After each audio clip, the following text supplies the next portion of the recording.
Welcome to the original Theme Park Podcast. This is your announcer, Neil Patrick Harris. And now, CoasterRadio.com. Hello, everybody. Welcome to the live look-in, first one of 2019. 2019, I mean. 2019. Welcome to the original Theme Park Podcast. There we go. We'll stop the other one there. All right. So this is going to be a little bit of a catch-up show tonight. Catch-up. Yeah. Grab my drink here. Ketchup and mustard.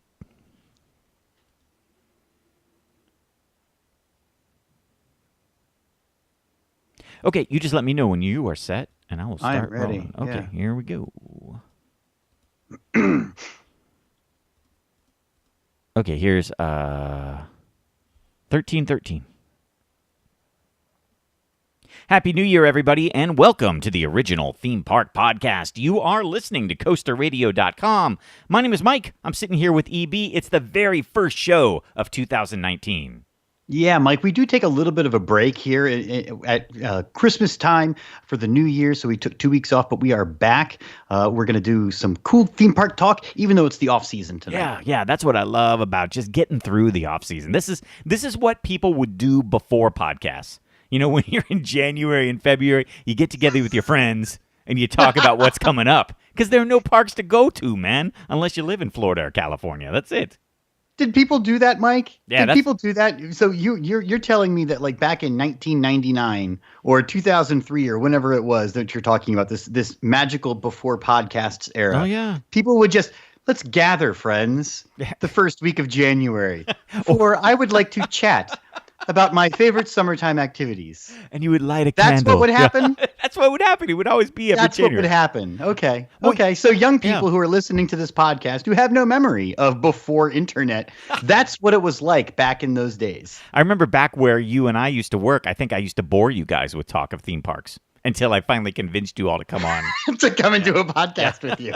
Like, It was mostly Disney stuff, I think. yeah, come on. It'll be really fun. I promise a few free theme park tickets. Hey, And that's what happened. my ears perked up. Yeah. You're like, what? Yep. Free exactly. tickets. Yes. So, we're going to do a lot of great theme park talk and basically use tonight's show to kind of catch up on everything that's happened during our break. But speaking of tickets, there was some ticket news going on, and I think it was the biggest story while we were gone. That's right. And that is going to be our first drop. I hate stories like this, man. I hate stories like this. Every time I see a story like this, No. but there might be a silver lining to this too. Crowd control? Yeah, that's what I'm thinking. Because Disneyland raised their ticket prices, but not by a little bit. I was listening to Theme Park News from Coaster Radio, the flash briefing. I got my news from EB that it's not just like a 1 or 2% increase. In some cases, isn't it like 5% or even more? Well, I think the average is about 6 or 7% for your Jeez. one-day tickets or your park hopper tickets. But then when you get to the season passes, that's when you're getting killed. 20, 25, 25% hikes, Mike. We're talking hundreds of dollars when you go to the Florida and California combo season pass. Yeah. This is crazy. They do not want those season pass holders to be in line for Star Wars Galaxy's Edge. Yeah, and just coming there day after day and, just eating up the room. They just know. They know what it's going to be. It's never going to be that shot that we see in the artwork where, like, 10 people are walking around. Yeah, right. No, there's no way. So, yeah, I think you're right. The annual passes went up huge. But, like, look at this. Here's the crazy thing.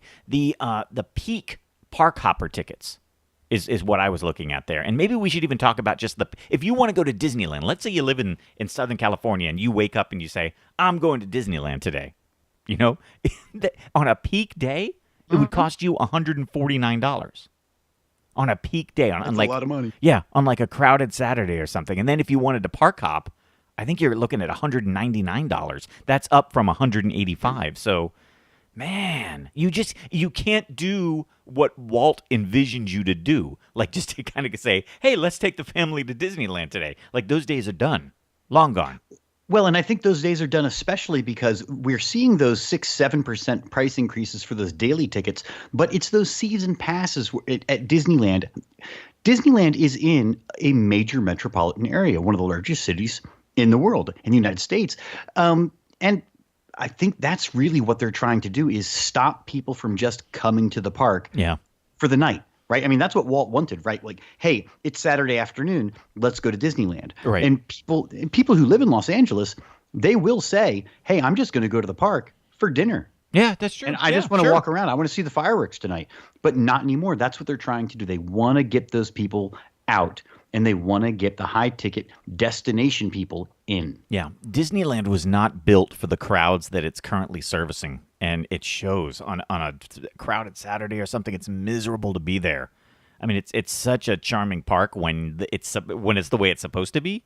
And maybe, like we said, maybe this is the silver lining. You start pricing it up to the point where people just can't go in for a couple hours, where it's got to be going in for a vacation or something like that, where you plan that. Maybe it becomes where it's not, shoulder to shoulder, ass cheek to ass cheek in there. Like maybe, maybe it is getting back to the way the park was designed in terms of crowd flow. I don't know. Well, they want to get it back to those crowds, but what's the result of who's attending? I mean, you're talking the 1% of the 1%. Talk about the Max Pass, Mike, because the Max Pass, that went up a lot too. So some people aren't grumbling about the tickets themselves, but the Max Pass. Yeah. Yeah. What was it? Wait, I need to look at that though. Because I got stopped in my tracks by the ticket prices, but the Max Pass is up too, and that's like their version of Fast Pass there. Yes, and so you have to pay even more just to do Max Pass. So it's not only going to the park that's hitting you; it's the Max Pass plus parking up from $20 to $25. Yeah. So everything is getting hit here. It's really interesting, and two things that struck me about this as we wrap up our first drop here with this Disneyland ticket price thing. The first is that this is Disneyland announcing theirs, and of course Disneyland's Galaxy's Edge is opening first. Right. Bob Iger's saying maybe in June. But Disney World, they're opening their Star Wars Galaxy's Edge in the fall of 2019. Yeah. So does that mean that we're just 3 months away from Disney World announcing their price increases too? It's a good question because there was already an increase in October of last year. I wouldn't put it past them to say, hey, we're going to charge. Doesn't that line right up with Disneyland announcing theirs a couple of months before? Why not? They can do whatever they want for the Star Wars. They can do whatever they want. That's what I've been saying. They can do whatever they could charge anything, and it wouldn't affect their business model whatsoever. Prices are at an all-time high, but visitors are at an all-time high. I don't think it matters. Right now, they haven't hit the number that people say I'm not going. Or I'm sure like some people say they're not going. They'll go to the Six Flags or but not Cedar enough Fair, people. Yeah, not enough to where it's hurting attendance. Speaking of Bob Iger, did you see some of his tweets over the past couple days? What he's been doing? So, yes. So he tweeted, or somebody tweeted about an interview that he gave where he basically said, like, hey, when you come to our park, it's about the IPs. You're not going to go on some roller coaster that's based on India, just like going to India or something. And then somebody, snarkily tweeted back, like, oh, what about Expedition Everest? Like, that's a fantastic ride and it's not based on an IP. And he wrote back and he said, of course, Expedition Everest is a great attraction, blah, blah, blah. But all the Disney fanboys were just angry and just like, snarky tweets, just sending at Bob Iger all day long.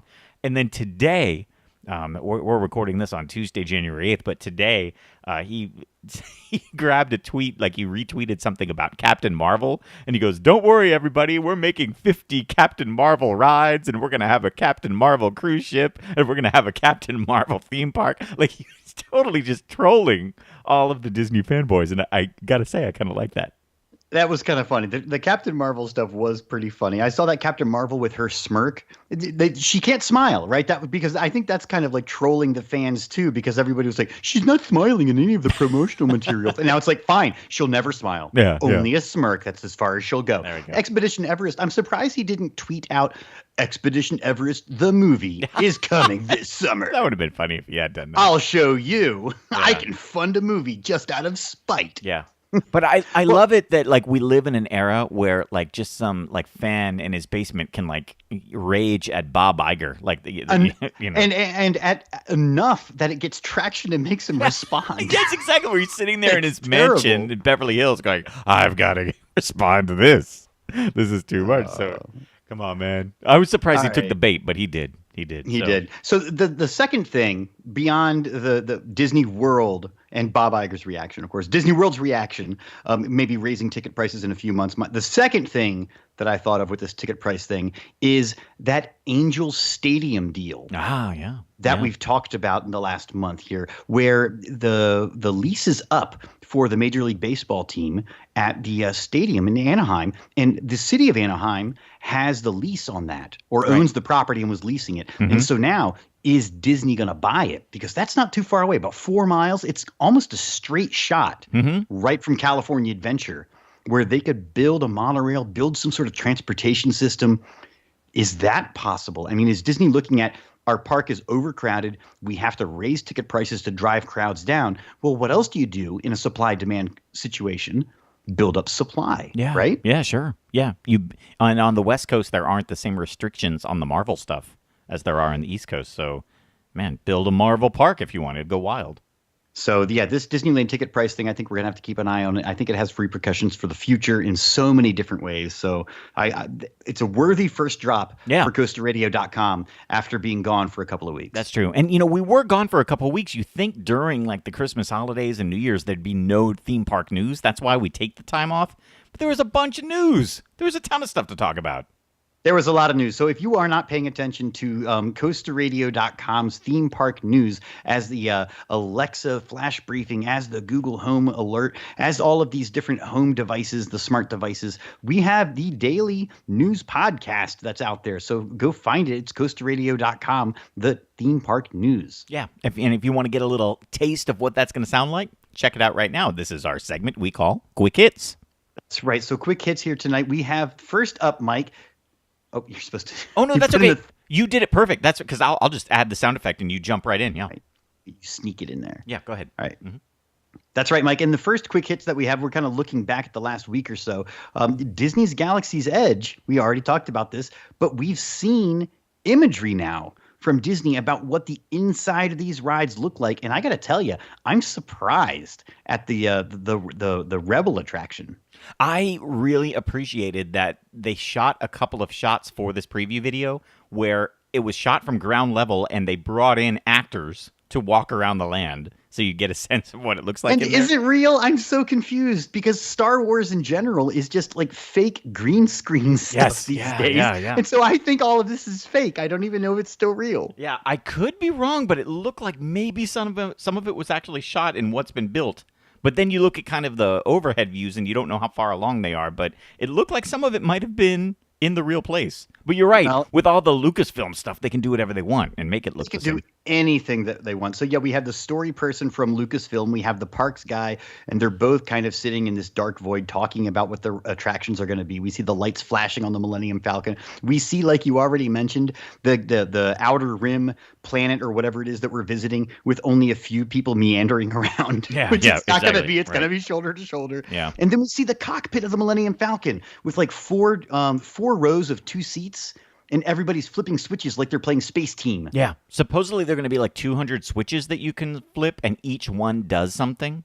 So, but I have a screen in front of me. So is this going to be just like playing Boo Blasters or something like that, where I have to decide, am I going to shoot the targets and flip the switches, or am I going to watch the show? I know. Because I feel like I have to do both. Or is it going to be like Mission Space at Epcot, where they sort of tell you which buttons to push? Like, hey, hit the hyperspace drive now, and the screen sort of waits for a second or two until the person goes, where's that hyperspace? Oh, there it is. And then they hit it, and then it goes. Okay. That's what I think, because in the Mission Space ride at Epcot, they sort of say, all right, get ready to fire your thrusters now, and you hit the button and something happens. And so they kind of tell you what to do. That's what I'm assuming, like Chewbacca's going to tell you what to do in like a Wookiee accent or something, maybe.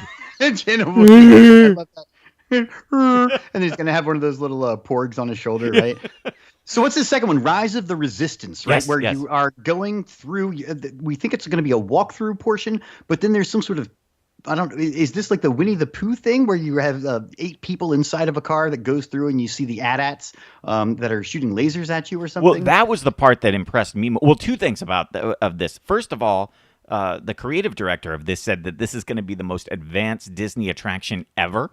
So you got to wonder what that is. But then what looked to me in that section with the AT-ATs firing at the vehicle, that did not look like projections to me. That looks like they actually built the physical AT-ATs in there. And I think we have seen that. I think we've seen photos from behind the scenes of them physically building it. So yes, and I think you're right, and we've seen that they're going to have the like whole like legions of animatronic stormtroopers in certain sections. And before we go any further, I'm not sure if it's AT-ATs or AT-ATs. I know, I want to make sure we get it right. I literally don't know if it's one or the other. So Star Wars people, I'm sorry. I don't know. Yeah. On the flash briefing, I said AT-AT because I remember somebody said that to me once, and it stuck. But I could be totally wrong, and there could be a Coaster Boy or a Star Wars boy out there flipping out. You never know. Yes, this thing looks cool. I mean, I think that we knew that this was going to be even bigger and better than the Millennium Falcon ride pretty early. Yeah. We knew by the descriptions, by the size of the building, by what was going to be in this thing.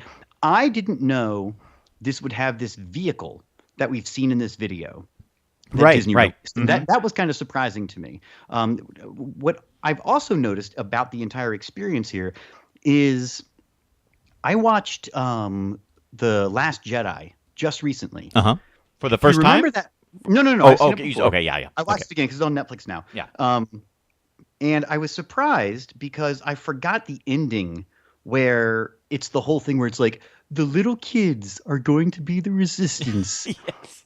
And he's got the ring and he looks up at the sky and he sees the shooting star or whatever. And it's like, wait a minute. Are these kids like dreaming about going to Disneyland? Because now that we know about Galaxy's Edge, I watched that scene at the end of the movie in a totally different way. And then what do we have at the end of this promo video that Disney Parks put out, the Star Wars Galaxy's Edge behind the scenes?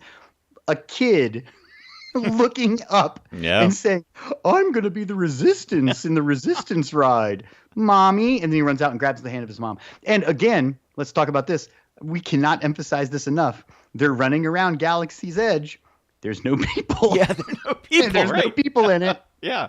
It's like 8 people enjoying it. And then remember all the stuff they're talking about, too. Like, you supposedly walk in, and because of the magic bands and stuff, they're going to be able to interact with you and say, oh, you crashed the Falcon, so we're going to take away your galactic credits.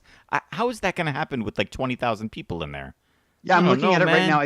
I'm doing a freeze frame on this, the one of the last shots here in this Galaxy's Edge promo video, and it's the kid runs up, grabs the hand of his mom. There's a dad, there's a brother, and there are 1, 2, 3, 4, 5, 6, 7, 8, 9, 10, 11, 12, 13, 14 costume characters in this scene, and I think like 5 regular people. Yeah, man. It is not going to be like that. I've seen Diagon Alley on a crowded day, man, and it's not what they showed in the promotional videos back in the day. It's not. It is a tourist mecca haven, man. It's something else. So. All right, we've talked Galaxy's Edge enough. Let's go on to the next. Well, I mean, that's the thing. So if you're on the West Coast and you don't want to deal with all of the crowds there, maybe you want to deal with the crowds over at Six Flags Magic Mountain and ride a pretty good roller coaster, West Coast Racers.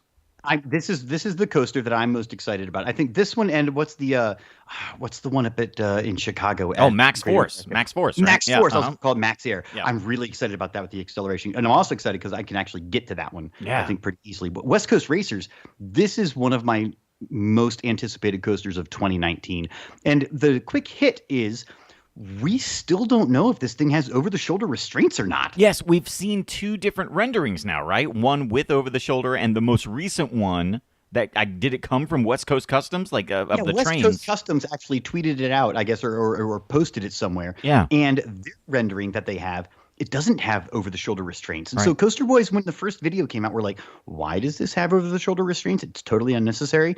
And now we're thinking maybe it won't. And so which one is the mistake here? Yeah, that's the good question. Because and what would make the better ride? Because I'm thinking, I mean, this ride has got inversions and stuff, but it's nothing that you need an over-the-shoulder restraint for. So does that make it a better ride if they just give you the lap bars? Yes. Yeah, the answer is I think yes. So. Yeah. You just got to wonder, I always wonder about that. Is it the lawyers who insist on the over-the-shoulder restraints, or is it more people would ride if they feel more secure? That's what I always wonder.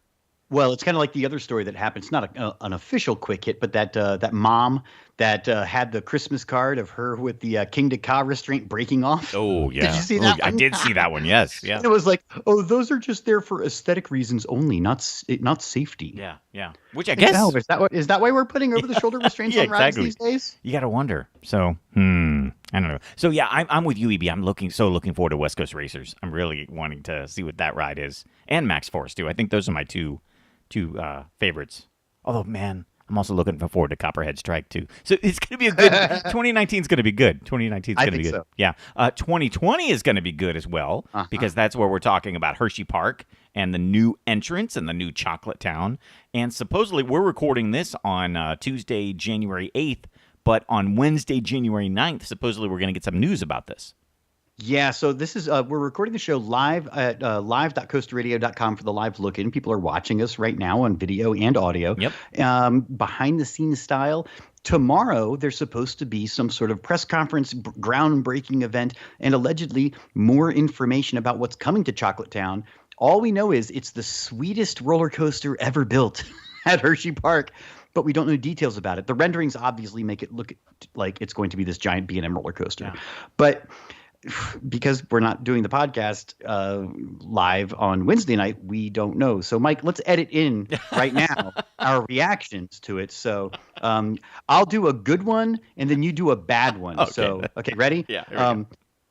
So they did the announcement last night. Since our podcast drops on Thursdays, on Wednesday, they announced what's going to be happening at that groundbreaking ceremony. And, Mike, I was super impressed. It's everything we wanted it to be. I can't wait to go to Hershey Park. Yeah. Okay, and then I'll do a boring one. Right there. Yeah. You do the one where we're disappointed in the announcement. Yeah, so they announced the whole thing about Hershey Park, and I was all excited about it. And what is it going to be? Nothing but a brown piece of shit. How's that?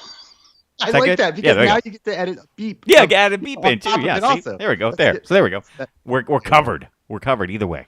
Yeah, I like Covered it. either way. like Covered in shit. Yeah. I did it again. All right, next quick hit, Mike. Yes. So this is one that's close to your heart. When I heard this news, I thought about you immediately. This is shocking. This is so upsetting. The St. Louis City Museum has been purchased by Premier Parks. And Premier Parks, of course, they own Elitch Gardens. They own a bunch of water parks. This is the guy. Who is this guy? Kieran, what's his name? The former Six Flags CEO from the late 2000s. They have purchased the St. Louis City Museum. Mike, remind me, you've never been to the City Museum. I have never been, but I have lived. I feel like I've been there because of your descriptions of it.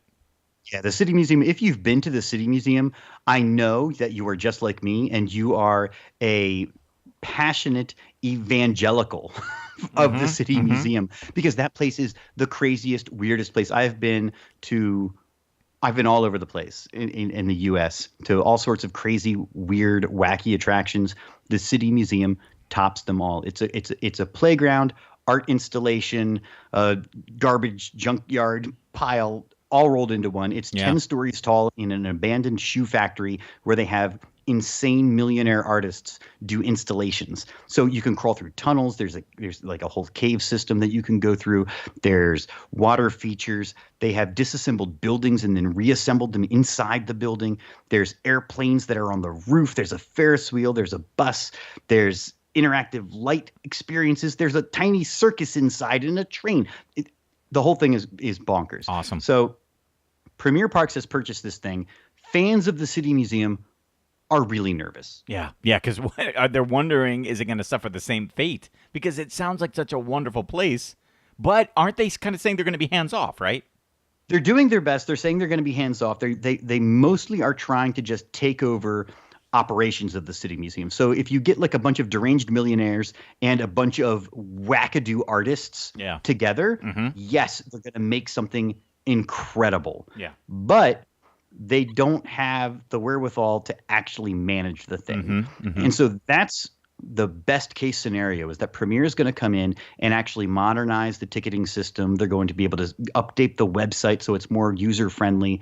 They're going to make it a bit more accessible to people and possibly even market it out and let people know about it. Because I think right now, literally, they do no advertising. It's all word of mouth for the St. Louis City Museum. But is advertising a good thing or not? Because it's crowded. It's always crowded. Yeah, maybe they don't need it, you know? Yeah, but then Premier Parks is also saying we want to take the attitude and the style and the feel of the City Museum and possibly implement it in our other properties. Yeah, uh-huh. Which is interesting because they mostly own water parks. Now, Elitch Gardens is different. And it's funny because Elitch Gardens, if you recall, is the park that's installing the Meow Wolf dark ride. Right, yes, yeah.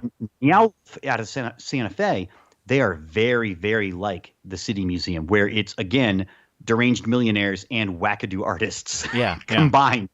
So this is kind of interesting. If Premier Parks can set themselves apart from the mainstream parks into being this weird and wonderful thing, that could be exciting. So I'm really curious to see where this relationship goes between both. And I want to see how it affects City Museum, and I want to see how it affects Premier Parks. Yeah, and aren't they talking about maybe building city museums in places like D.C.? I know you mentioned another one in the flash briefing and stuff. So, like, maybe seeing some built up from the ground up. Yeah, and I don't know how well they can manage that, because I really think it has to be the brainchild of like an insane person. Yeah, I don't think I don't think a corporate entity can fake it. I really don't. So I don't know. We'll see. Yeah, we'll see how it goes. Yeah. Last quick hit today. Like, you know, most times when SeaWorld puts in a park outside or puts in a roller coaster outside of Orlando, it's a smaller type ride, maybe like an Intamin launch coaster or something like that, maybe something from Mach. But they are actually building at SeaWorld in San Diego in 2020 a smaller B&M dive machine. That kind of took everybody by surprise. It did take everybody by surprise. And the fact that they're announcing this now, I was also surprised they're calling it Mako. Yeah, so that's even true. more confusion with the branding and the names. Yeah, yeah. Why are parks announcing so far ahead? Because... like, if I'm thinking, I'm 2020, I think it's the alliteration. I think it's the fact that they like 2020. Yeah, they just can't stop themselves. Yeah, it's like, it sounds good to say. But if I'm thinking about going to SeaWorld in 2019, maybe I'm not. I'm going to say I'm going to wait a year. So I'm wondering why. Unless it's to say to investors, like, hey, look, we're putting money in. Trust us, right? Yeah, you know. But otherwise, I'm not going to San Diego next year or this year. I'm going to go next year because that's when the roller coaster will be there. So. I'm not getting the big 2020 announcements unless it's all about shareholders and money. But, you know, in terms of me going and paying for a ticket, I'm not going to do it. No, this is a cool ride, though. I think it's I love it. Yeah, yeah. Pretty awesome. I was surprised, of course, with the Mako name. Mike, there's literally a lot of fish in the sea. Why do we got to call it Mako? You know what? That's true. That's true in romance and in roller coaster names. They could. You know, no, it's true though. Like, why? Unless they just don't want to pay for another logo, man, because those logo designers are expensive. This is true. At least they didn't call it Harley Quinn Spins Sanity. Exactly. So the B&M dive machine. Yeah. But they released some artwork of it today, and it looks great. It looks really nice. So and it's interesting to have a smaller version, like a sub 200 foot one. And so the question is going to be, is it going to be a 10-seater? Probably not. It's going to be the 6, right? If it's smaller. I can't imagine. One of those little guys? Yeah. Although Busch Gardens, when I was on the coaster tour at Busch Gardens and they were talking about Griffin, they said that Busch Entertainment at the time demanded the 10-seat across. And they went to B&M and they said, no, if we're buying this, we don't want the 6, we want the 10. So maybe SeaWorld does the same. I don't know. It'll be interesting to see. I mean, when we found out about Yukon Striker up there at Canada's Wonderland, there was debate about whether it would be big, whether it would be small, and it's ending up big, Yukon Striker. So this one is one of the little ones. It'll be fun to kind of see how fans react to seeing a smaller dive coaster. Yeah. So bigger than Hang Time. Yeah, that's true. Yeah, I know. So now their record's blown out of the water. They can't say like, "Hey, we're the only dive coaster." No. Nope. Yeah, in California. Too bad. That's the end of Quick Hits, Mike, but the news doesn't stop here. Theme Park News from CoasterRadio.com is now available every day. As we mentioned, it's an Amazon Flash Briefing Skill, a daily podcast, and it's on your Google Home device. Get a first drop news story, Quick Hits every day by going to coasterradio.com/news or by asking your smart device for theme park news from coasterradio.com. Yes, indeed. And we also want to thank 2 folks who reviewed the show on iTunes this week. We really appreciate it. Guy McGuy4 and R Longcake. And actually, R Longcake was in the UK. We actually found out that he reviewed the show there, too. So it's kind of fun. We subscribe to this service that shows us where the reviews come from throughout the world. Mm-hmm. And I've got to look it up. But we're like a top travel podcast in Belgium, or something like that. Someplace weird. Like why Excellent. are we in the top 10 in Belgium? But there we are. So it's kind of fun. We in Luxembourg love theme parks. And we love Costa Radio. I think so. I think that's what's happening. This is my Luxembourg accent because I don't know how they talk. We need to, in 2019, bring back some of the Euro accents that we did for so long. I have no idea. But no, thank you guys. Seriously, when you review the show on iTunes, it helps other people find the show. And that just leads to us having more audience and more good content. So, yeah, thank you, Guy McGuy and our long cake. Yeah. for reviewing the show. So next time you're on iTunes, next time you're on your computer, go and find CoastaRadio.com on iTunes and leave us that 5-star review. Is it still 5 stars, 10 stars, 4 stars? Yeah, they're doing whatever 5 the best still, one yeah. is, not 2 stars. Yes, there you go. Please, Right. come on. Yeah, are you a fan of CES, the Consumer Electronics Show? I saw that they had a like an augmented reality pool table. They do have that. Yeah. You know what else they have there? Google, in promoting their Google Assistant, built a dark ride. There's a dark ride on the floor at CES that's literally a 5-minute long dark ride that talks about the Google Assistant. It's literally a ride that's an ad? It is a huge ride. It is 5 minutes. There is actually a YouTube video of it that is in 360, so you can put on your virtual reality goggles and ride this ride. It's kind of cheap. I mean, but it's not bad. It's not bad, but it looks like, I mean, it's sub Six Flags level in terms of like the theming and the special effects and stuff, but it is literally a dark ride on the floor of CES. Pretty cool. Is it screens or is it like cardboard cutouts of people in, boring monochromatic clothing telling me about their electronics? It is actually 3D characters, but they're not audio animatronics. Their mouths aren't moving, but it's not cardboard. They're actually, like actual like 3D images that are there. Are they humans or are they like weird creatures? I'm so curious about this. You'll have to look at this, both. I think actually AMS Tech Guy is telling us in the chat room it's basically a powered wacky worm. That's the track that they're using to get people through. Oh, so they just move us slowly along a wacky worm track. Yes, Okay, so yeah. Mike, yes, you on the show notes, this is something if you listen to CoastaRadio.com, you can always go to the website, CoastaRadio.com, because the name of the show is the name of the site, and click on the show notes. Links are going to be there. If you are as curious as I am, you're going to want to pause the podcast, go to CoastaRadio.com and find that link right now. Yeah, I've actually got some of the cardboard Google glasses, so I'm gonna put that on tonight and watch and ride the ride. See how it is. Oh, I've got the Oculus Go. I'll have to find it. Okay. Yeah, it is. It's really cool. But, I like it when a dark ride is built for 4 days. That's interesting, It's like just up for the run of the show there. So that's pretty cool. That's great. Yeah. Cool. You got a chance to do some traveling to a theme park over the holidays, though, right? I did. I went to Six Flags St. Louis. I had to go to pick up my Six Flags season passes, right? I've got the or not the season passes. I guess I'm a member. Mike, I'm a member of Six Flags. You are. Congratulations. Yeah. Super Diamond Platinum Elite or something to that effect. So I got the Super Diamond Platinum Elite and I got my family gold. There you go. Yeah. Which is like the lowest tier. But I figured doing the math, there's no reason for anybody else to be Diamond Elite. Yeah. Because I'll just get the 50% off. I'll get the free parking. I'll get the free snack and I'll get all that stuff. Right. They just get into the park with me. It makes total sense. Yeah, there you go. I like that. I like your thinking. All right, so yeah, I went to Six Flags St. Louis, went back. I did not get a full coaster credit coverage of the park yet. So I still have to ride, what is it, the Boss is down there that I still haven't ridden. But I did get to ride the Mr. Freeze ride. Oh. And I'm saying the name wrong, and now the Coaster Boys are going to be mad. Is it called Mr. Freeze, like Flashback or something like that? Or is it Reverse Blast? Yeah. Is that what it is? I'll look it up while you talk. You check that out. Double check it. A couple of things about Mr. Freeze Reverse Blast. Number one, nobody's at the park at Holiday in the Park, so there was not a lot of lines. We were able to go right up and wait like maybe 3 cycles before we got on the Mr. Freeze ride. It was after dark at this point, and this park is not, I think, built for after dark because a lot of the park is dark. Yeah, and they didn't set up the queue for the Mr. Freeze ride for you to like very quickly get up into the station. You still had to walk a really long way to get actually up to the station. And at some points we thought we were lost. We were like, we're in the dark, we're in the woods, we're in this valley, we don't know where we are. And then finally we found our way up there. They had this terrible like mannequin of Mr. Freeze. Doesn't look like Mr. Freeze. Looks like some sort of weird blue horned alien thing. up above where the track is. So this is a shuttle coaster. It's launches you backwards. You go through the cycle, and then you come back into the station. And there's a transfer track, so you can actually board on either side of the station. Yeah. If they were running the operation that way, they were only running one side.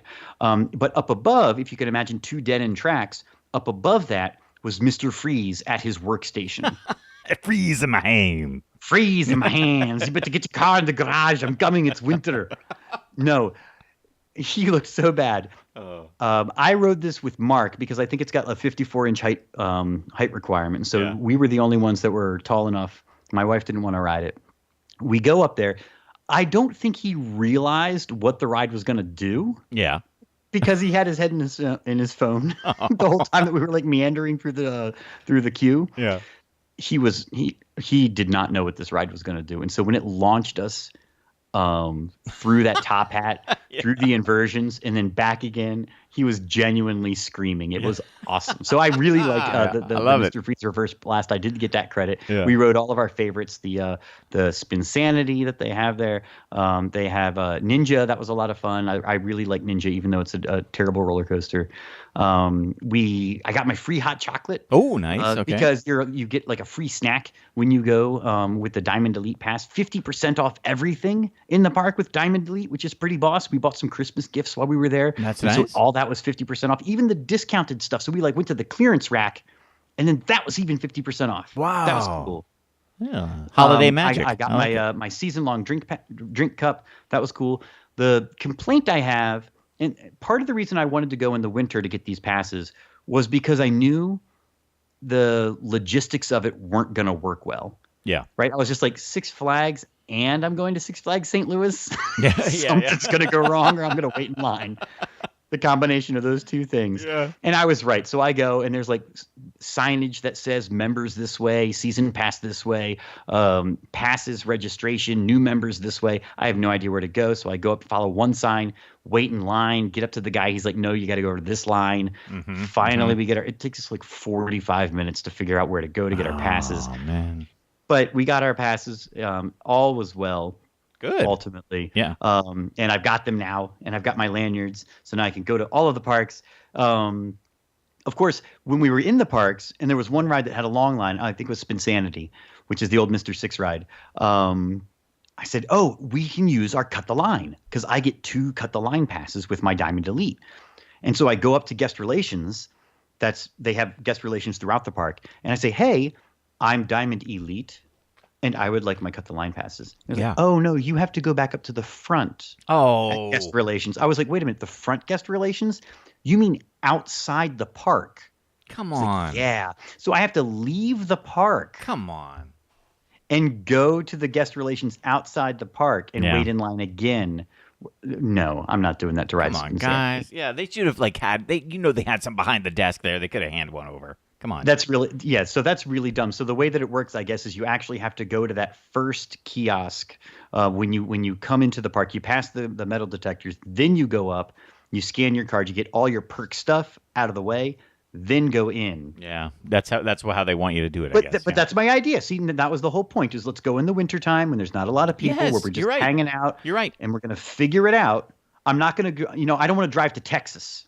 Yes. Yeah. Right. And then be frustrated and figure it out when I'm, trying to get my coaster credits at a park far away. I'll go to my local park and get it done. So I feel good about it, though. I feel real good about it. I like the perks. I like the membership. So Six Flags St. Louis, thumbs down. Six Flags membership, thumbs up. Yeah. So you get a Cut the Line or 2 Cut the Line passes per visit. Is that how it works? Every visit. Yeah. Wow. Nice. It's admission and free parking and a snack. And I was like quizzing the people as I was going up and buying food and stuff during the day. I was like, what's a snack? And they were telling me that, a snack is basically anything that's not a meal. Yeah. And so you get a French fries, you can get a pretzel, Sweet. You can get, And how much was that? How much was that for the year? Too much. Yeah. Was it a lot? Was it below a Disneyland one-day ticket? Yes, it is. Okay, So I think between I think everybody together, 5 people, 4 gold passes and my Diamond Elite Pass is like $45 a month.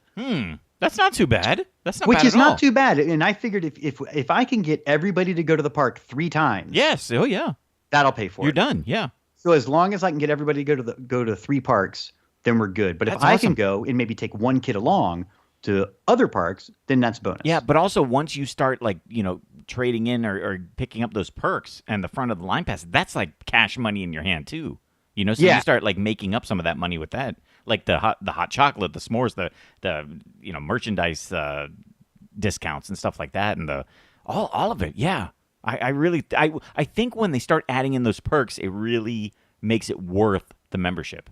Because it starts really, to help, and yeah. if you don't mind, I mean, Six Flags has enough properties at this point, and they're buying up more. Yeah. If you don't mind planning your trips around using these passes, right? Like my folks live in Virginia, out near you guys. So if I go home, I'm gonna build in an extra day to go to Six Flags America. Yeah, sure. Right? Yeah, why not?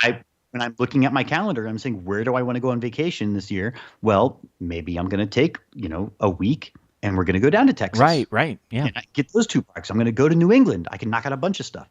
We're talking about going to Los Angeles for the meetup. There's another park that I can go to. Yeah. So I think it's worth it. We'll see how long that lasts.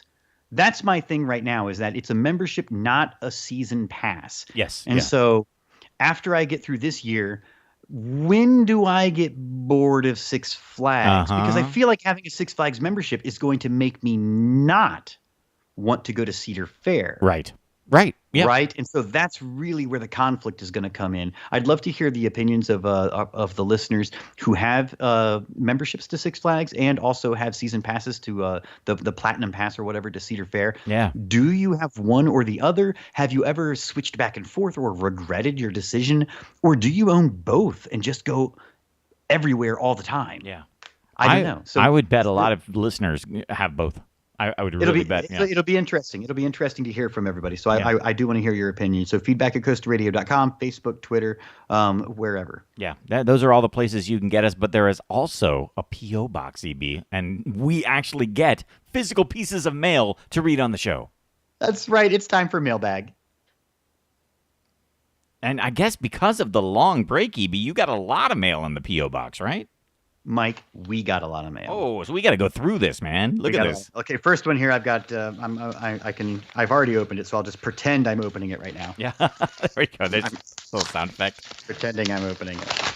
Oh my gosh. There you go. There we go. So I'm pretending to open, Mike. More puzzle pieces. More puzzle pieces have come through the creepy puzzle. Envelope number 4, full of puzzle pieces. I've already taken them to my office where I have the puzzle laid out on my desk, like as a permanent installation where I can study it. I'll take a picture of it. It'll be up on the Facebook page. Mike, I'll tell you what's in it, but first I have to read. We've got another poem. Oh, this is like Seven. This is like the movie Seven. Yeah, so if you guys have not been paying attention to the show, we have been getting puzzle pieces in the mail at coasterradio.com, P.O. Box 3399, Bloomington, Indiana 47402. Puzzle pieces have been arriving, and I've been assembling a puzzle, and here's the latest note that came along with puzzle piece set number 4. All right. Happy New Year, Mike and EB. Can you decide the ride people love most? Best new attraction of 2018, Steel Vengeance will boast. A major award sponsored by 2 pretentious podcast hosts. Pretentious is going to be the buzzword of season 13. I like it. Pretentious. That's good. That's nice. Very nice. So more puzzle pieces, but when you put them together, are you seeing anything, or is it all still just the border and black? Like, it's a person. Oh, you're starting to see a face? No, not a face. So we assembled the pieces, and I think we knew it had like a border around it that was like a wood grain. Oh no! But then we discovered it was just a border. Yeah. Then we saw like blue lines and some black. The blue is definitely just the black, the background. Yeah. The black is a suit. Oh no! Like a suit jacket. Yeah. And the weird white parts is a shirt, like a button-down shirt, because I assembled a belt buckle and a button on a shirt. Yeah. And I was looking at it, and I had a theory. I was like, oh, who else wears a black suit jacket, has a white shirt? That would be a funny puzzle. It's like, it's Mr. Six. Yeah, that's what I would think. Yeah.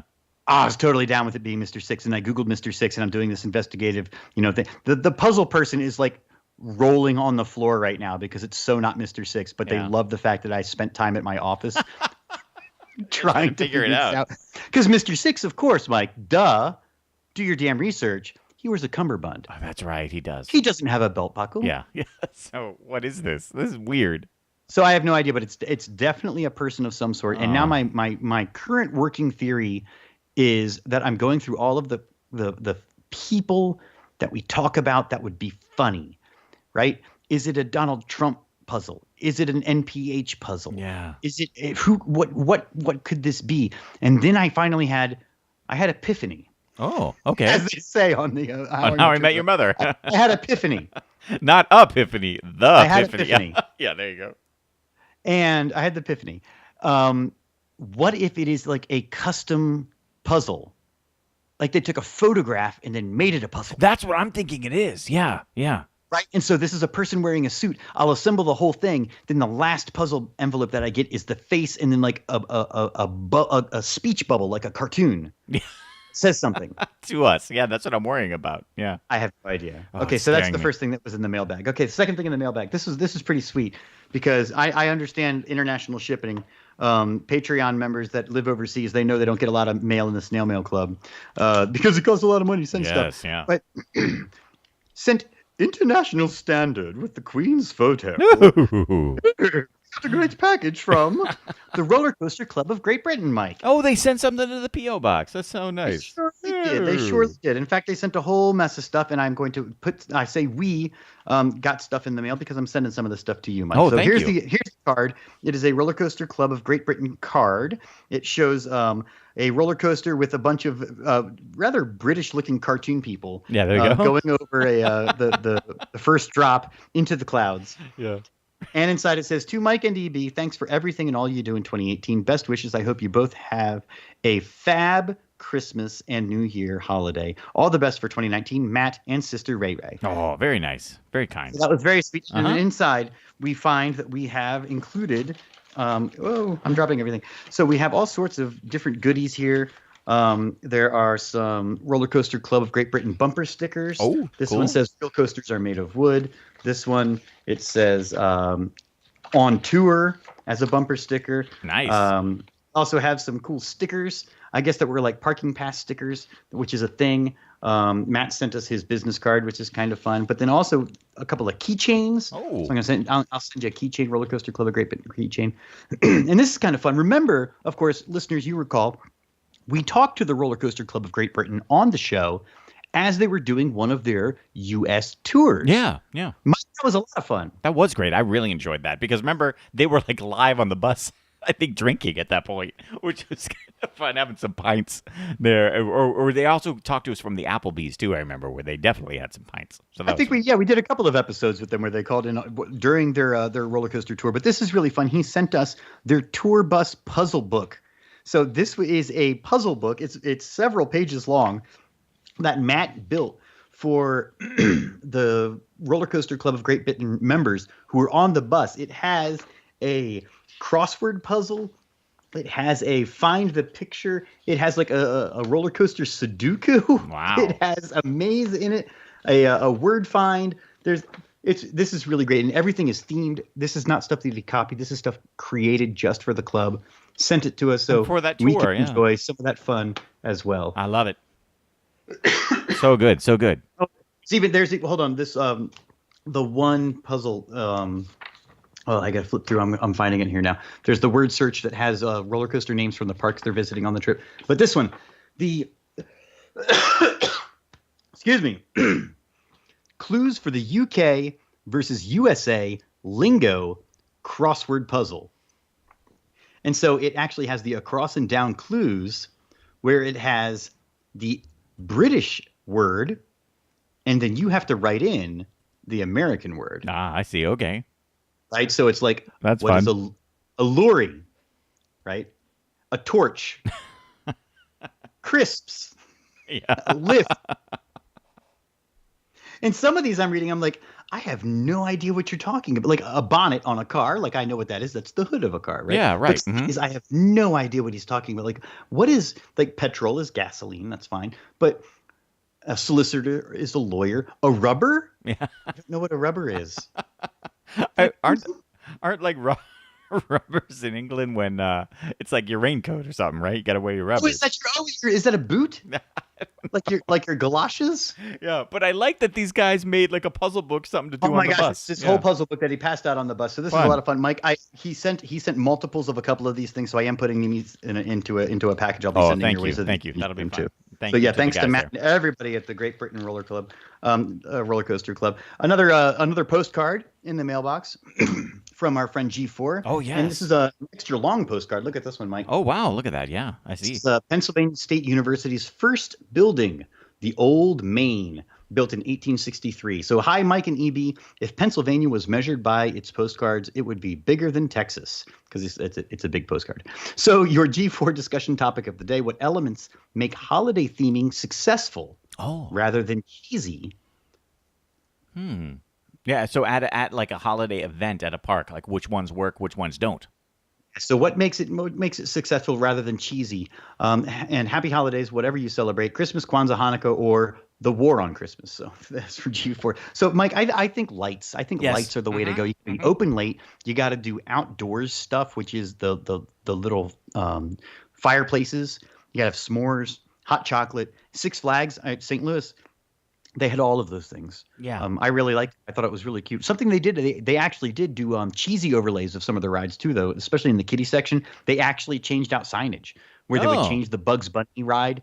Instead of being, I'm just making this up, the Bugs Bunny choo-choo train, it would be the Santa Claus Holiday Express, whatever. Yeah. They actually changed signage on some of the rides. Yeah, it's hard to go wrong at a holiday event, I think, at a park. As long as they have the lights, they, like you mentioned, the special food and stuff. I'm trying to think of something I wouldn't like. I mean, I guess you could do like cheesy cardboard cutouts and stuff like that, but even that's kind of fun. It doesn't matter. It's just so fun to be in a park in a time where you're normally not. And that's the best part for me. Yeah, I think it's hard to go cheesy. I mean, even if you had like bad characters walking around or fake snow blowing only in one section at 60 degrees outside, I think cheesy is the way to go. I mean, it doesn't matter. Yeah, I've never seen cheese, like too much cheese at a theme park. And even if it is cheesy, I mean, during the holidays, even if it is cheesy, you got to smile because, I don't know, when it's the holiday season, everybody's in a good mood. So it's hard to be cynical. I think that's good. All right, so yeah, we still have more mail to open here, Mike. We got an envelope, big envelope from Coaster Addict. Our good friend Dwayne, who was down at IAPA and talked to us, he sent to us 2 copies of the IAPA Attractions Expo book. This is the big book, the Attractions Expo 2018 Conference and Trade Show Program. Of course, this program is a 300-page program. Oh, boy. Complete with every single vendor, every single exhibitor, contact information, photographs, the schedule of events. But what's nice about it is that contact information, Mike. So if we want to give a phone call or we want to try and book a guest, this is a great place to find somebody. So I'll send you this too. I like that. A little behind the scenes goodness. Yeah. There. And we know a lot of these people. So, Dwayne, thank you for that. Yeah, that's good. We talked about before the break on our holiday gift guide, the roller coaster photo calendars that we like so much. And we got one in the mail, and I'll send you one of these. This one is from Thrilling Moments Photography. So you can find Thrilling Moments Photography and find their great work. It says, EB, I hope you enjoy my calendar as much as I enjoy your show. Happy New Year, Jack, the random Dollywood guy. Cool. And he's got a great calendar here where it's got great pictures. We've got Dominator at King's Dominion, Fury 325. We've got Talon with folks going over the inversion there, Steel Vengeance.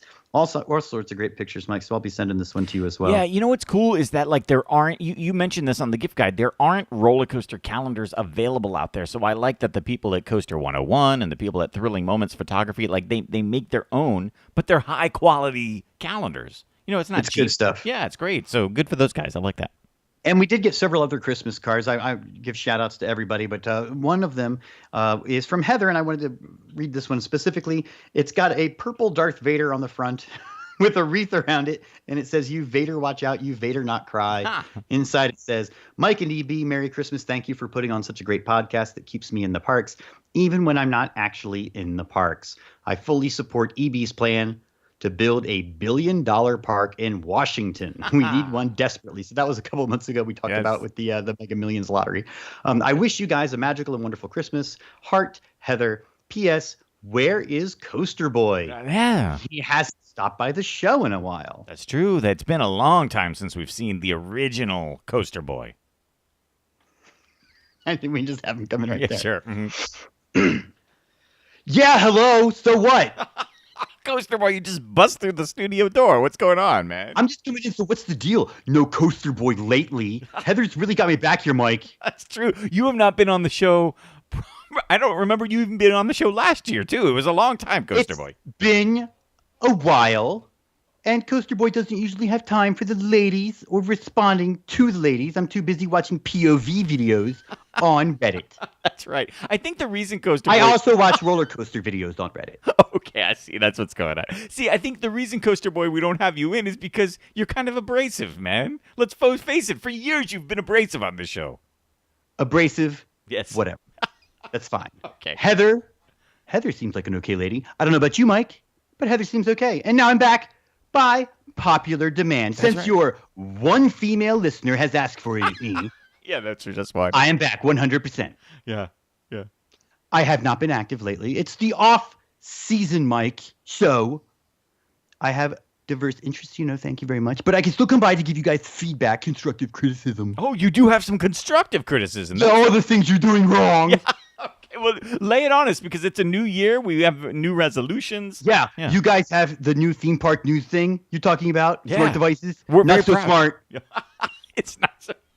No, my pal Dan on Twitter, he's calling out EB on not being up to date on the latest coaster news. What did EB miss? He doesn't have his finger on the pulse, Mike. You got his finger on the pulse.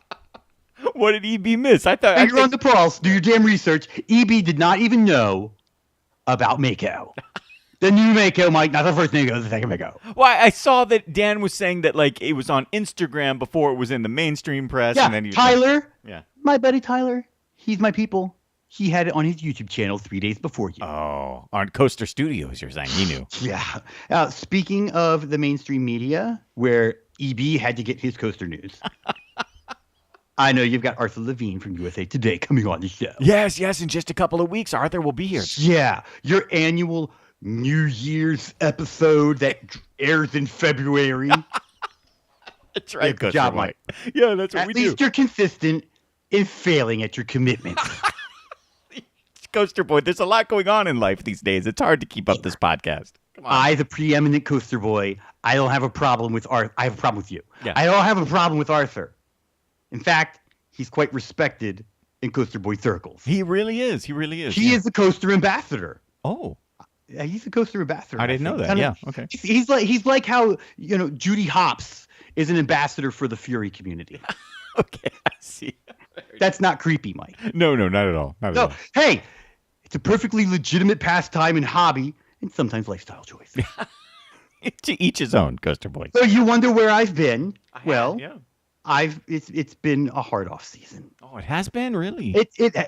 Well, yes, it has. Oh, I'm sorry. We have to do other things to occupy ourselves, and neither me nor my fursona have time to be on Twitter all day to point out how lame you guys are. Luckily, Coaster Boy is not one man. I am Legion. I am Oney. Dan's got my back. Okay, Heather, milady, back just for you.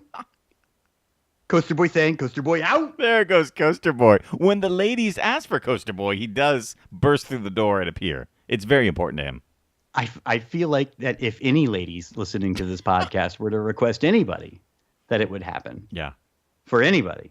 Yeah. I actually, a really nice thing came in the mail from Slater from Ride This One. It was a baby onesie, and it said Coaster Radio's first female listener, and it was for baby Emma. So, and I thought that was funny. So there's our first female Only listener. because she does not have control of her own limbs. That's right. That's why she listens, because you put her in don't put baby in the corner, but literally in the coasterradio.com studios, there's a baby. Yeah, in the corner, listening while I edit this thing. Yeah.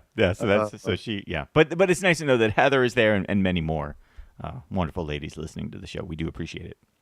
Very much so. We apologize and thank you simultaneously. Yeah, Coaster Boy did not get talk about, I know we've got the annual 2019 show in February, but what about next week's show where we do Coaster Damas? He didn't mention that. He did not mention that. Yeah. Coasterdamus is so much fun. So this is our Nostradamus. Of course, you guys know this, longtime listeners. Every year we make predictions. You guys make predictions. Then we circle back and see how we did, but also make predictions for the new year. We're going to be doing that again. And I think next week, Mike, next week is our Coasterdamus episode. Yeah. So start sending them in. Start thinking about things that you want to predict. You can predict things that probably are going to happen, but then go out on a limb, predict something wild, and every now and then, those things really do come true. Yeah, and it's going to be a lot of fun because we will go back and we will look at everything that everybody submitted last year, as well as our own predictions, and see if they came true or not. But we're also going to be making our predictions for next year. So feedback at coasterradio.com, Twitter, Facebook, Instagram. Tell us your predictions. They can be really basic and really easy. You know what I mean? Like you can say, everything's going to go smoothly with Hershey Park construction. Great, make that prediction. Or do something wild and say the polar coaster will actually be built. Something that will never happen. Right. Because that's what's fun is that, we'll go back, we'll look a year later, and maybe, just maybe, you hit gold with something. NPH shows up at a meetup. Yeah, you could say it. You never know. It could happen. You never know what happens. Prediction. So, first show in the bag here in 2019. We're looking forward to a lot more this year. Thank you guys so much for being here week after week. We also want to thank everybody who helps us out by leaving reviews on iTunes, who, it spreads the word as they're out there, but especially those people who help us out at patreon.com/coasterradio. Yes, patreon.com/coasterradio. Support the show. We try not to do a lot of advertising. We want you guys to support the show for the content, and that's where Patreon really comes in handy, is because if you guys go to patreon.com/coasterradio, pledge your support. If this show is worth $1, $2, $5, $10 a month, that just gets right into the show and reinvested into the content of the show. Absolutely. We want to thank everybody over there. Did you have something? Oh, no. I just said absolutely. Yeah. Just okay. Mm-hmm. Okay. That gets reinvested right back into the show. So we want to thank everybody over at patreon.com/coasterradio, especially those at that $20 level. Alan Bergfield, Brad Brinkman, John Brody, Rick Burnley, Steve Coriel, Dan the T-shirt guy, Greg Delaney, Tony DePhillips, French Coaster, Marshall the Big Easy Hider, Timmy Young, Matt from Yorkshire, Neil Patrick Harris, Jordan Hill, Brian Cosson, Kevin McGully, Chris Rankin, David Sakala, David Uwanowicz, the Y family, Kevin Wilson, Tom from Louisville, and a pledge in memory of Alex Schachter. Oh, that's such a nice list. And actually, EB, during the break, we got past our $1,000 goal. That keeps the flash briefings going. So now you and I have to work on what is the next goal, because there have been a lot of fun goals that we've set there at Patreon. Yes, absolutely. So our last goal was the $1,000 that got us the flash briefings, that daily content you guys have been asking for. So it's on those smart devices, on those smart home devices. If you got a smart device, a home device of some sort, make sure that you add theme park news. Tell your friends and family about theme park news. It's also a daily podcast that's available. But now, Mike, we passed the $1,000. Now what do we do? Yeah, so we need that feedback. So go to patreon.com/coasterradio, join up, pledge your support. Just $1 or $2 will get you support, but there's perks at all levels. Then you can join the conversation, and we can figure out what the next goal is going to be. It's going to be content of some sort, maybe some sort of meetup thing, maybe something overseas, maybe another podcast of some sort. We have no idea what it's going to be, but it's going to be more content coming to you thanks to your support. Patreon.com/coasterradio. Yeah, we would love. Actually, there's a great idea on the app right there. AMS Tech Guy says, how about a Coaster Radio Coaster Tracker app? That could happen. Oh. That could be a perk. That really could be. We could design that. Yeah, we could do that, because there's a couple of coaster trackers out there, but I'm not satisfied with any of them. No, I think we might do it better. I'm not. What if we really did? That's a fantastic. Oh man, we gotta maybe look into that. And I've heard people talking about, hey, you guys said you would do a coaster club. Maybe a coaster club. Sure. Maybe that's where it's coming. That could be it too. Yep. I mean, that's what we're talking about. That's what Patreon enables, are these type of ideas, things that we would not do otherwise. Yeah, to grow the show. Yeah, that's exactly it. So also, in terms of growing the show, we want to thank our honorary executive producers, Todd Houts, Slater, Brian Wackler, and a big welcome back to Jason Wade. Yeah, thank you guys so much for supporting the show. Coaster Damas is next week. We're so excited to kick off 2019. Best year ever, Mike. Yes, so excited. We'll see you next week. Good deal. Great. I love it. Let me save this. I like it. Guys, thank you for being here for another look in. Yeah, thanks, guys. Yeah, nice to have you here. It was so crazy today that we didn't even get a chance to put the word out about it. So it was nice to have you guys here. We'll definitely put the word out for Coaster Damas next week. That'll be fun. But yeah, EB and I are going to go and record the behind-the-scenes stuff. So we will see you guys next week. Thank you. Thanks, guys. Have a good week, guys. Bye.